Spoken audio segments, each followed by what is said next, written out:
നടി ഹണി റോസിന്റെ പരാതികൾ കസ്റ്റഡിയിലെടുത്ത ബോബി ചെമ്മണ്ണൂരിനെ കൊച്ചിയിൽ എത്തിച്ചിരിക്കുകയാണ്. ബോബി ചെമ്മണ്ണൂരിനെ നാളെ കോടതിയിൽ ഹാജരാക്കുമെന്നൊരു വാർത്ത കൂടി പുറത്തേക്ക് വരുന്നുണ്ട്. ബോബി ചെമ്മണ്ണൂർ അറസ്റ്റിലായിട്ടുണ്ട് എന്ന വാർത്തയാണ് ഇപ്പോൾ ലഭ്യമാകുന്നത്. ബോബി ചെമ്മണ്ണൂരിനെ നാളെ കോടതിയിൽ ഹാജരാക്കുമെന്നാണ് മനസ്സിലാക്കുന്നത്. നടി ഹണി റോസിന്റെ പരാതിയിലാണ് ഈ ഒരു നടപടി ഉണ്ടായിരിക്കുന്നത്. ബോബി ചെമ്മണ്ണൂർ അറസ്റ്റിൽ. തിയോഫിൻ ചേരുകയാണ്. തിയോഫിൻ, ബോബി ചെമ്മണ്ണൂർ അറസ്റ്റിലായെന്ന് മനസ്സിലാകുന്നു. എന്താണ് തുടർ നടപടികൾ?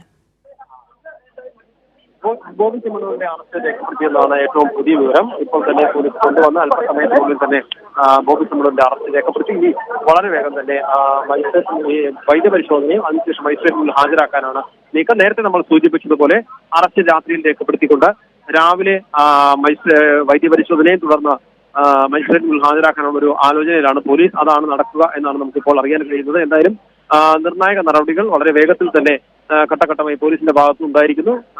പരാതി ഉയർന്ന് വളരെ വേഗം തന്നെ FIR രജിസ്റ്റർ ചെയ്തു. അതിനുശേഷം പോലീസ് സംഘം വയനാട്ടിലെത്തി ബോബി ചെമ്മണ്ണൂരിന്റെ കസ്റ്റഡിയിലെടുക്കുന്നു. തുടർ നടപടികളിലേക്ക് പോകുന്നു. ഉടൻ തന്നെ അവിടെ നിന്നും സംഘം എറണാകുളത്തേക്ക് തിരിച്ച് കൊച്ചിയിൽ സെൻട്രൽ പോലീസ് സ്റ്റേഷനിൽ എത്തിച്ചിരിക്കുന്നു.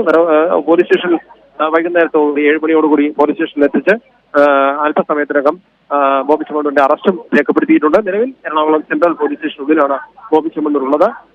ഇവിടെ നിന്നും ഒരു പക്ഷേ ഈ അറസ്റ്റ് രേഖപ്പെടുത്തിയ ശേഷം പോലീസ് സ്റ്റേഷനിൽ തുടരാനുള്ള ഒരു സാധ്യത.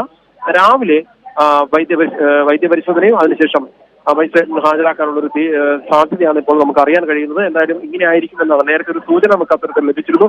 ആ രീതിയിൽ തന്നെയായിരിക്കും പോലീസിന്റെ നടപടികൾ മുന്നോട്ട് പോകുക എന്ന് അറിയാൻ കഴിയുന്നു. ഒരു പക്ഷേ എന്തെങ്കിലും മാറ്റമുണ്ടോ എന്നറിയില്ല. ഉന്നത ഉദ്യോഗസ്ഥരിൽ നിന്ന് മറ്റു നിർദ്ദേശം ലഭിച്ചാൽ പ്രത്യേക ഒരു അനുവാദത്തോടുകൂടി മജിസ്ട്രേറ്റിന് മുന്നിൽ ഒരു പക്ഷേ രാത്രി ഹാജരാക്കാനുള്ള ഒരു സാധ്യത നമുക്ക് തള്ളിക്കളയാൻ കഴിയില്ല. പക്ഷേ മറ്റു നടപടികൾ ഒട്ടേറെ കാര്യങ്ങളുണ്ട്. ഇതുമായി ബന്ധപ്പെട്ട് മജിസ്ട്രേറ്റിന് മുന്നിൽ ഹാജരാക്കുമ്പോൾ റിമാൻഡ് റിപ്പോർട്ട് ഉൾപ്പെടെ തയ്യാറാക്കേണ്ടതുണ്ട്. അത്തരം നടപടികൾ സമയം വേണം. അത് പോലീസ് അത്തരം കാര്യങ്ങൾ തയ്യാറാക്കിയ ശേഷമാകും മുന്നോട്ട് പോവുക. അങ്ങനെയെങ്കിലും ഒരു പക്ഷേ നമ്മൾ നേരത്തെ സൂചിപ്പിച്ചതുപോലെ സ്റ്റേഷനിൽ നിന്ന് തുടർന്ന ശേഷം രാവിലെ പോലീസ് ഹാജരാക്കാനുള്ള മജിസ്ട്രേറ്റിന് മുന്നിൽ ഹാജരാക്കാനുള്ള ഒരു സാധ്യതയാണ് ഇപ്പോൾ നിലവിൽ നമുക്ക് ലഭ്യമാകുന്ന ഒരു സൂചന അനുസരിച്ചുള്ളത്.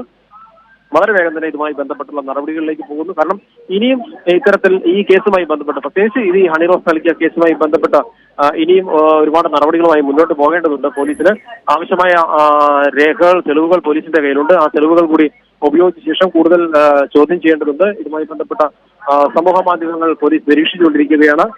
ഹണി റോസിന്റെ പേജ് ഉൾപ്പെടെ നിരീക്ഷിക്കുന്നു. അതുമായി ബന്ധപ്പെട്ട മറ്റു വാർത്തകൾ വന്ന പേജുകൾ നിരീക്ഷിക്കുന്നു. അതുമായി ബന്ധപ്പെട്ട കമന്റുകൾ ആരെങ്കിലും രേഖപ്പെടുത്തിയിട്ടുള്ളവരെ അവരെ കുറിച്ചുള്ള വിവരങ്ങൾ പോലീസ് തേടിക്കൊണ്ടിരിക്കുകയാണ്.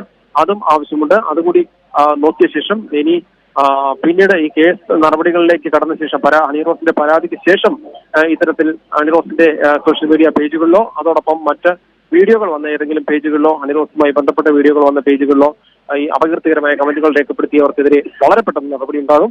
അതോടൊപ്പം പഴയ കേസുകളിലും നടപടി ഉടൻ തന്നെ ഉണ്ടാകുമെന്നാണ് അറിയുന്നത്.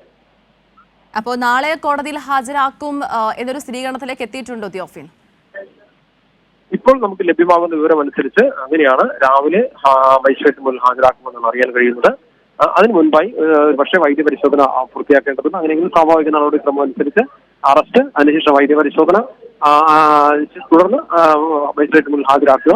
അതിനു മുൻപായി ഒരു റിമാൻഡ് റിപ്പോർട്ട് പോലീസിന് തയ്യാറാക്കേണ്ടതുണ്ട്. കാരണം നിലവിൽ ലഭ്യമാകുന്ന ഒരു സൂചന അനുസരിച്ച്, കാരണം ജാമ്യമില്ലാ വകുപ്പുകൾ അനുസരിച്ചാണ് ഒരു പക്ഷേ മുന്നോട്ട് പോവുക. അങ്ങനെയാണെങ്കിൽ അത്തരം നടപടികൾ അതുമായി ബന്ധപ്പെട്ട അല്ലെങ്കിൽ ആ കേസിന്റെ എല്ലാ വകുപ്പുകളും ചേർക്കണം. പരാതിക്കാരി നൽകിയ പരാതിയുടെ അടിസ്ഥാനത്തിലുള്ള വകുപ്പുകളെല്ലാം ചേർത്തായിരിക്കും ഈ റിപ്പോർട്ട് തയ്യാറാക്കുക. അതുകൂടി തയ്യാറാക്കിയ ശേഷമാണ് മജിസ്ട്രേറ്റ് മുന്നിൽ ഹാജരാക്കുക. എന്തായാലും വളരെ നിർണായകമായ ഒരു നടപടി വളരെ വേഗത്തിൽ പോലീസിന്റെ ഭാഗത്ത് ഉണ്ടായിരിക്കുന്നു. കേരളത്തിലെ അറിയപ്പെടുന്ന ഒരു പ്രമുഖ വ്യവസായി ഒരു ലൈംഗികപരമായ അധിക്ഷേപം നടത്തിയ കേസിൽ അറസ്റ്റിലാവുന്ന കേസ് ഇത് തന്നെ ഒരു ആദ്യമാണ്. അതിൽ തന്നെ ഒട്ടും താമസമില്ലാതെ വളരെ വേഗം പോലീസിന്റെ ഭാഗത്തുനിന്ന് ഇടപെടലും FIR രജിസ്റ്റർ ചെയ്ത് കേസെടുക്കുകയും